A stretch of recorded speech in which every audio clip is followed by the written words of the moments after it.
रहे हैं, बात करेंगे सिद्धार्थ खेमका से। सिद्धार्थ, आपके हिसाब से क्या चिंताएं बाजार को सता रही हैं कि वन साइडेड फॉल हम देख रहे हैं? जी Ajay, good afternoon. Priyanka, good afternoon. So देखिए, जो सबसे बड़ी चिंता जो मुझे मेरे हिसाब से जो मार्केट को अभी लग रही है वो है फेड रेट साइकिल।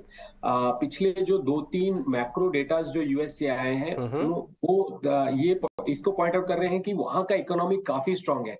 चाहे वो आप रिटेल सेल्स की डेटा की बात कर ले, चाहे वो आप जो अदर इकोनॉमिक पैरामीटर्स की बात करें, पीएमआई डेटा है, तो ये सारे ऐसा पॉइंट कर रहे हैं कि वहां का इकोनॉमिक ग्रोथ काफी बेटर है। और दूसरे साइड में इन्फ्लेशन जो है वो काफी स्टबन है, वो बहुत ज्यादा नीचे गिर नहीं रहा है। तो उसको फाइट करने का जो एक फेड ने उठा रखा है तो वो एक एग्रेसिवनेस कंटिन्यू रहेगा, ये मार्केट को बहुत फियर है। पहले बात हो रही थी कि इस साल और एक या दो रेट हाइक हो सकते हैं यूएस फेड की तरफ से। अब वहां के जो एक्सपर्ट्स है, इकोनॉमिस्ट है, वो कह रहे हैं कि अब 2 से 3 का प्रोबेबिलिटी आ गया है।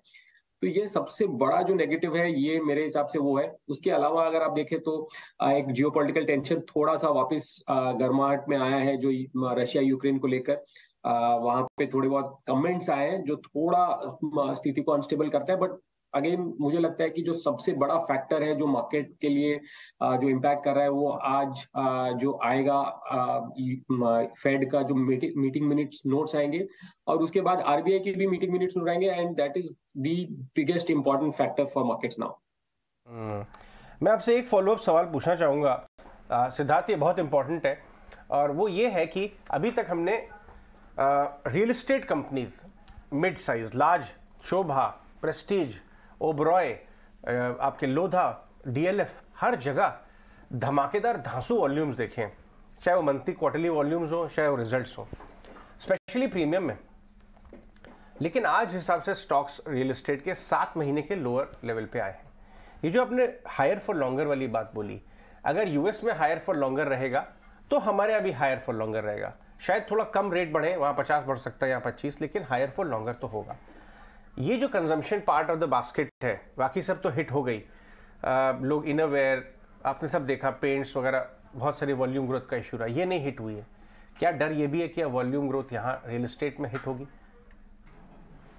जी अजय, बिल्कुल सही बात है। अगर आप देखें तो जो एक सेक्टर का जो डायनामिक्स है वो एक तरह से तो डिमांड सप्लाई के बेसिस पे काफी फेवरेबल है। मतलब ऑलमोस्ट आपको लिए तो एक डेकेडल ग्रोथ जो देख रहे हैं हम रियल एस्टेट स्पेस में, वो देखने को मिल रहा है। डिमांड काफी स्ट्रांग है, सप्लाई काफी कंप्रेस्ड है, मतलब बहुत ज्यादा न्यू लॉन्चेस नहीं आए, इन्वेंट्रीज में हमने देखा है गिरावट हुई है।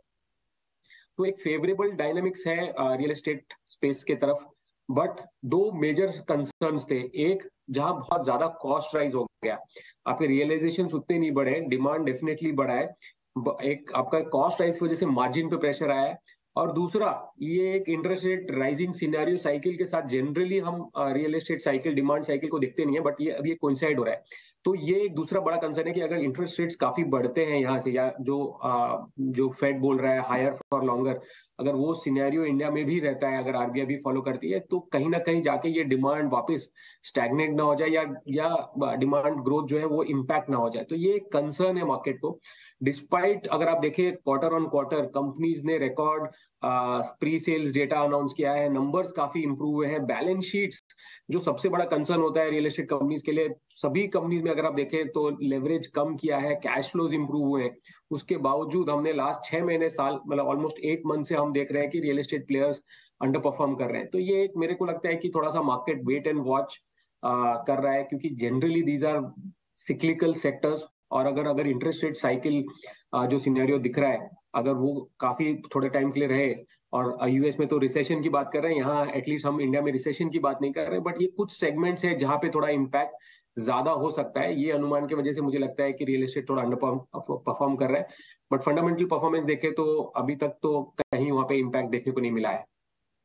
Good afternoon Siddharth. सिद्धार्थ, जो हम डिस्कस भी कर रहे हैं, तो ये जो पूरा एक रिस्क ऑफ इन्वायरमेंट बना हुआ है, रिस्क ऑफ रैली का इन्वायरमेंट जो बना हुआ है, और ऑफ कोर्स जो जिस तरह की टाइट फाइनेंशियल कंडीशंस होंगी, वीक बैलेंस शीट, कोई ग्रेट अर्निंग्स नहीं आई, ऐसे में फिर से क्या इक्विटीज की तरफ थोड़ा रुझान कम हो सकता है? और क्या कॉर्पोरेट बॉन्ड्स या बॉन्ड मार्केट में जो एक स्पर्ट भी देखने को मिलता है, वो शायद एक फिर से एक इंटरेस्ट कर सकता है इन्वेस्टर्स को?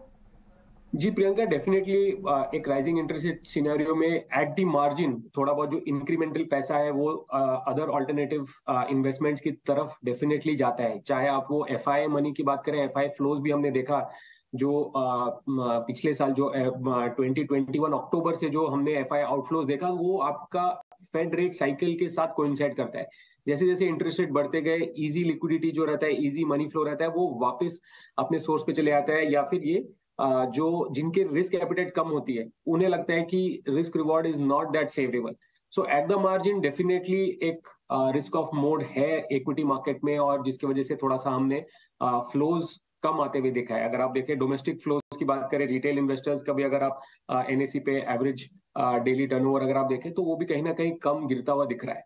तो इक्विटीज के प्रति एट द मार्जिन डेफिनेटली एक अट्रैक्शन कम हो रहा है। बट अगर आप लॉन्ग टर्म की बात करें तो जिन इन्वेस्टर्स, जो अभी मैं थोड़ी देर पहले सुन रहा था, अजय भी यही बात कर रहे थे, अगर आप ये जो नेक्स्ट 6 महीना 3 to 6 मंथ्स का जो अगर वोलेटिलिटी अगर आप फेस कर सकते हैं, अगर आप उसको डाइजेस्ट कर सकते हैं, तो ये एक अच्छा समय होता है इक्विटी सेक्टर में निवेश करने का, स्टार्ट करने का, इन्वेस्ट करने का। बिकॉज आपको good prices and good news दोनों साथ में नहीं मिलेंगे। आपको बैड न्यूज के टाइम पे ही आपको प्राइसेस जो है आपको अट्रैक्टिव प्राइसेस पे मिलेंगे। तो वो मार्केट आपको कहीं ना कहीं वो अपॉर्चुनिटी दे रहा है। डेफिनेटली इसमें you have to look out for sectors, stocks, companies जिसपे फंडामेंटल स्ट्रांग है, जहां पे लॉन्ग टर्म ग्रोथ सस्टेनेबल है और अंडरलाइनिंग में कोई प्रॉब्लम नहीं है, मतलब स्ट्रक्चरल प्रॉब्लम नहीं है। यस, इकोनॉमिक स्लोडाउन या ग्रोथ की वजह से थोड़ा इंपैक्ट है, बट थिंग्स शुड इंप्रूव और गो बैक टू नॉर्मल। बहुत बढ़िया बात बोली सिद्धार्थ, मैं आपको धन्यवाद दूंगा आज हमारे साथ शो में बात करने के लिए। लेकिन यही समय है, ये 6-8 महीने आपने बुआई कर दी, आपने बीज बो दिए, तो आप 1-2 साल के बाद कटाई भी कर सकते हैं, हार्वेस्ट आपकी हेल्दी होगी। इसलिए घबराइए मत। जो ट्रेडर्स हैं वो सतर्क रहें, क्योंकि डे टू डे उनकी एक्टिविटी ज़्यादा है। लेकिन इन्वेस्टर्स जो हैं शांति से स्टे काम और अपने कोर्स से बने रहिए, SIP जारी रखिए, अच्छे वैल्यूएशन जहाँ हो वहाँ बातचीत करके इन्वेस्ट करिए। चलिए आगे बढ़ते हैं। अब हम बात कर लेते हैं, अभी इन्वेस्टर्स के लिए बात कर रहे थे।